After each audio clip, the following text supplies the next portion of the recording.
Good morning, philosophers. I'm at this Solar Punk Summit event, and it's been interesting to say the least. I am going to try and get this recording done, just here on the phone, staring out at nature. We might have some interesting things walk by. I've seen people dressed like wizards and run around yelling wolf sounds, so hopefully there won't be too many distractions and we can get our reading done for today. So let's get started. We're going to pick right back up. On August 31, 161, Antoninus died, leaving Marcus as his sole successor. Marcus immediately acted to carry out what appears to have been Hadrian's original intention, perhaps ignored by Antoninus, by pushing through the appointment of his adopted brother, Lucius Verus, as co-regent. Verus's character has suffered by comparison with Marcus's. Ancient sources, in particular the gossipy Historia Augusta, tend to paint him as a self-indulgent degenerate, almost another Nero. This may be unfair. It is certainly not the picture of him we get from Marcus's own reminiscences in the Meditations. It does seem clear, however, that Marcus functioned as the senior emperor, in fact, if not name. It would be surprising if he had not. He was almost a decade older and had been trained for the position by Antoninus himself. What kind of ruler did this philosopher king prove to be? Not perhaps as different from his predecessors as one might have expected. Though an emperor was all-powerful in theory, his ability to control policy was in reality much more limited. Much of his time was spent fielding problems that had moved up the administrative ladder, receiving embassies from the large cities of the empire, trying appeals of criminal cases, answering queries from provincial governors, and dealing with petitions from individuals. Even with a functional system of imperial couriers, news could take weeks to travel from the periphery of the empire to the center. Imperial edicts took time to move down the chain of command.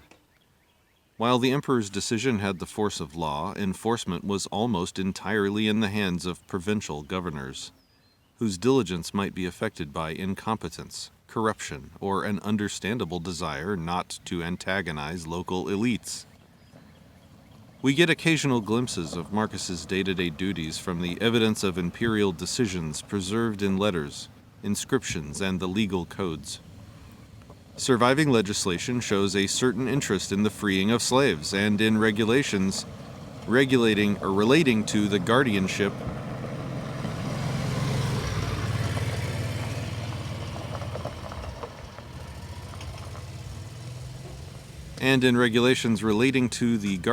of orphans. Attempts have been made to tie the first to Marcus's philosophical convictions and the second to his own memories of life without a father. But it remains unclear how much of the policy is due to Marcus himself and how far it differs from that of Marcus's predecessor, Antoninus. Perhaps more interesting are the traces of Marcus's personality to be discerned in the phrasing of imperial documents, where we find a scrupulous attention to detail and a self-consciousness about linguistic usage that seems to differentiate Marcus from his predecessors.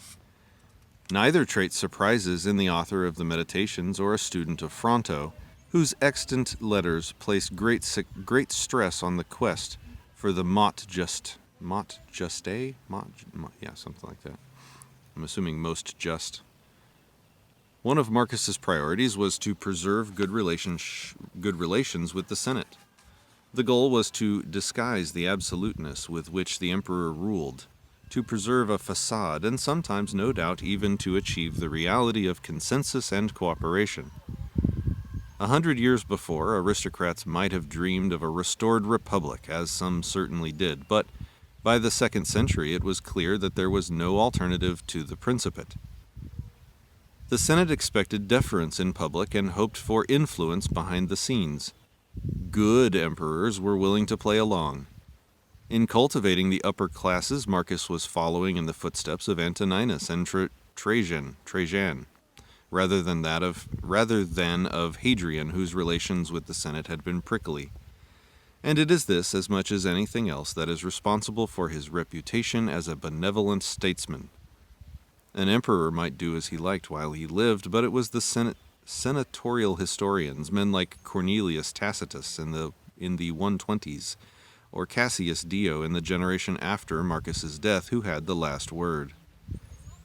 Another area where Marcus's policy continued that of his predecessors related to a small and eccentric sect known as the Christians. In the course of the next century, they would become an increasing problem for the imperial administration. They were prominent enough in Marcus's day to attract an extended denunciation from a certain Celsus, part of whose work against the Christians still survives. The sect met with contempt from those intellectuals who deigned to take notice of it. Marcus's tutor Fronto was evidently one, and with suspicion and hostility from ordinary citizens and administrators. The Christians' disfavor stemmed from their failure to acknowledge the gods worshipped by the community around them. Their atheism, their refusal to accept any god but their own, endangered their neighbors as well as themselves, and their reluctance to acknowledge the divine status of the emperor threatened the social order and the well-being of the state. Christianity had been illegal since the early 2nd century, when a query from Pliny the Younger, then governor of Bithynia in Asia Minor, prompted the Emperor Trajan to establish a formal policy. While Christians were not to be sought out, those who confessed to the faith were to be executed. But empire-wide persecution did not become a reality until a much later date. The main threat to Christians in the 2nd century came from individual provincial governors acting either on their own initiative or under pressure from local communities. In the late 170s, for example, civic unrest at Lyons resulted in a virtual pogrom of Greek-speaking Christians resident there. Marcus's mentor, Junius Rusticus, had tried and executed Christians, the apologist Justin Martyr among them, in his capacity as city prefect. Marcus himself was no doubt aware of his Christianity, but there is no reason to think that it bulked large in his mind. The one direct reference to it in the Meditations, 11.3, is almost certainly a later interpolation, and the implicit references some scholars have discerned are surely illusory. Marcus, in any case, had more serious concerns than his troublesome cult. Sooner after his accession, relations between Rome and its only rival, the Parthian Empire in the east, took a dramatic turn for the worse. Since at least the time of Trajan, the two states had been locked in a cold war that would continue for the next 2 centuries, and that once a generation or so flared up into a military conflict.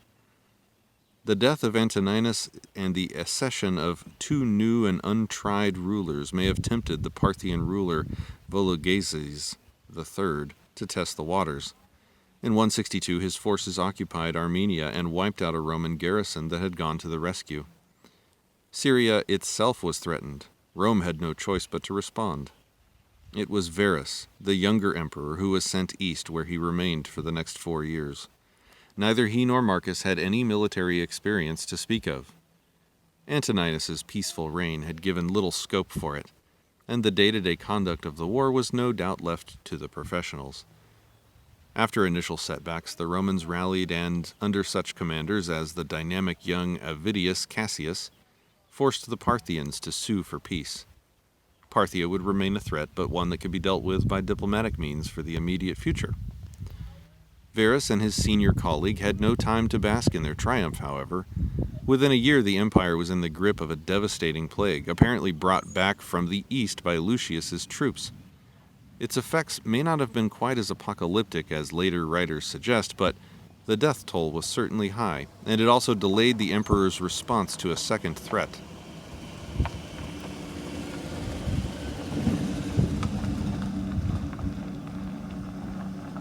Okay, blah, blah, blah. I'm skipping ahead. This is just a lot of history, not as much about Marcus.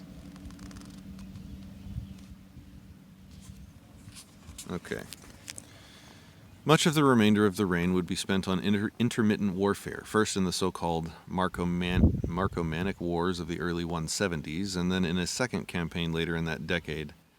And most of the burden was to be borne by Marcus alone, for Varus died suddenly, apparently of a stroke in early 169. It was a very different kind of war than the traditional campaign Varus's armies had waged. The conventional military and diplomatic tactics that worked against the Parthians were of limited use here. Blah, blah, blah. Moving forward. By 175, the Romans seemed to have gained the upper hand, but at this point disturbing news arrived. Avidius Cassius, who had distinguished himself as a general during the Parthian War and who as governor of Syria now served as virtual regent of the Eastern Empire, had revolted and declared himself emperor. Some of the eastern provinces remained loyal to Marcus, but Cassius was recognized as emperor throughout much of the east, and in particular Egypt, whose grain supply was crucial to the capital. Civil war seemed inevitable and was prevented only by Cassius's assassination at the hands of a subordinate. Marcus was nevertheless obliged to travel east to reassert his authority, taking with him Faustina, who died in the course of the journey. He visited the major cities of the east, Antioch and Alexandria, arriving finally at Athens, where he was initiated into the Eleusinian mysteries, a set of mystic rites connected with the worship of Demeter, the goddess of agriculture. Now in his 50s, Marcus was declining in health, and the revolt of Cassius had only underlined the need to make arrangements for the secession. Faustina had borne at least 13 children, many of whom had died young. By the mid-170s, Marcus had only one surviving son, Commodus, just entering his teens. There was no reason for Marcus to continue the policy of adoption followed by his predecessors, and there is no reason to think he even considered it. The years that follow see Commodus's rapid promotion to a position not far short of co-emperor. He was consul in 177 at the age of 15. In the same year, he was accorded all the major imperial privileges except for the post of Pontifex Maximus, the head of the Roman state religion, held by the reigning emperor alone and for life. He gains the Marcomannic Wars. The gains of the Marcomannic Wars had not proved permanent, and in 178 Marcus and Commodus marched north again. 2 years later, Marcus died, at age 58, the first emperor to pass on the throne to his son since Vespasian a century before. Sadly, Commodus's performance did not bear out whatever promise Marcus had discerned in him.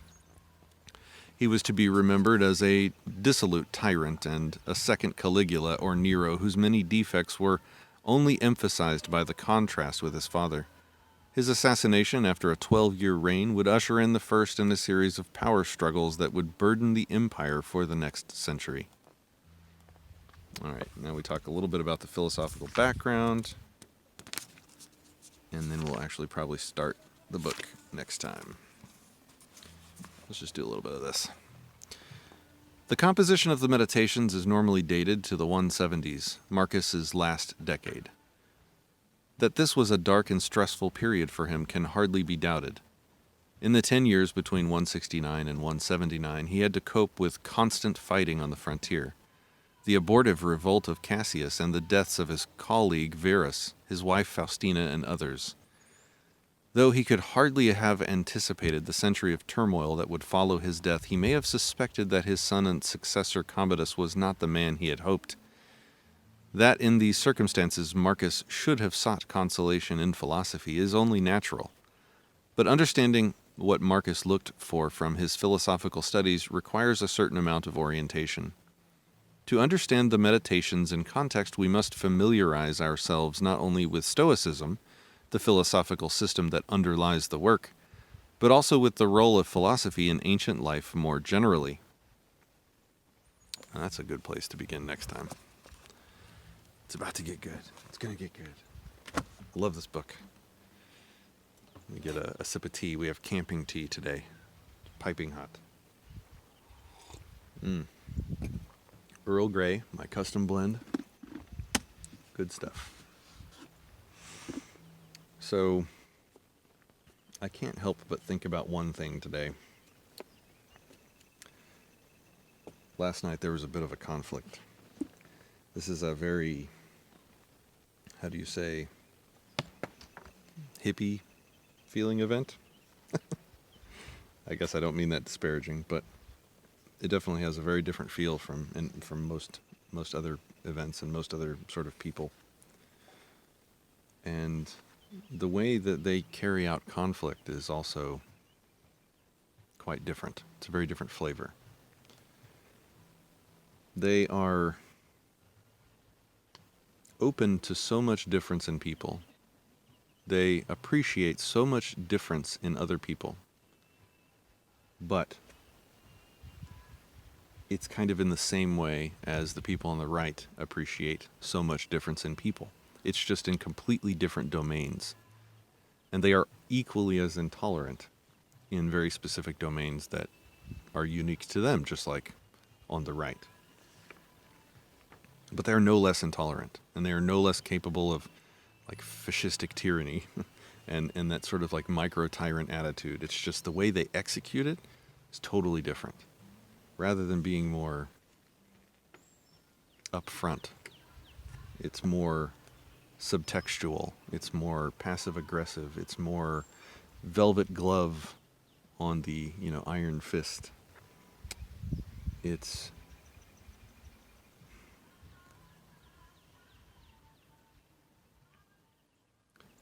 the same sort of righteous indignation that people on the right feel when you violate their opinions on how you should behave, but it's done with a veneer, a false veneer of kindness, understanding, and empathy. I find it much more manipulative.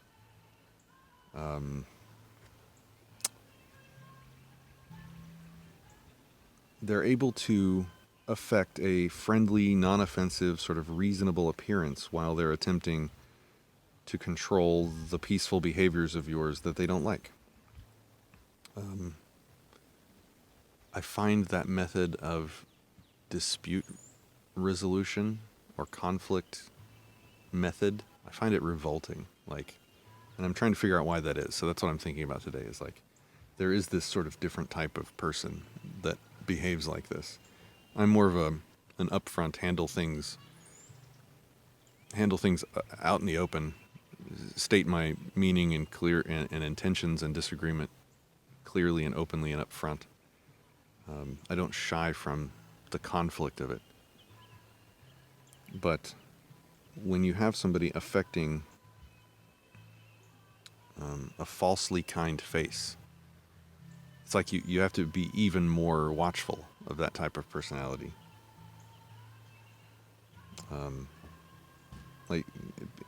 People from that side will dominate you no less than the people on the right. It's just that if you're not careful, when they're done, they'll leave you feeling like you were the bad guy in the encounter. I find that there's two ways to sort of deal with it. One is to call it out, name it in real time for what it is. And two, I find that you deny them the empathy that they're attempting to weaponize in you by removing your emotions from the issue. So someone could only use emotions against you if you allow them. If you don't allow that, then you remove their weapon from them, and it disarms them in the conflict. And it's pretty effective, and they don't know what to do. So, anyway, just my thoughts. Processing conflict from yesterday. Have a great day, guys.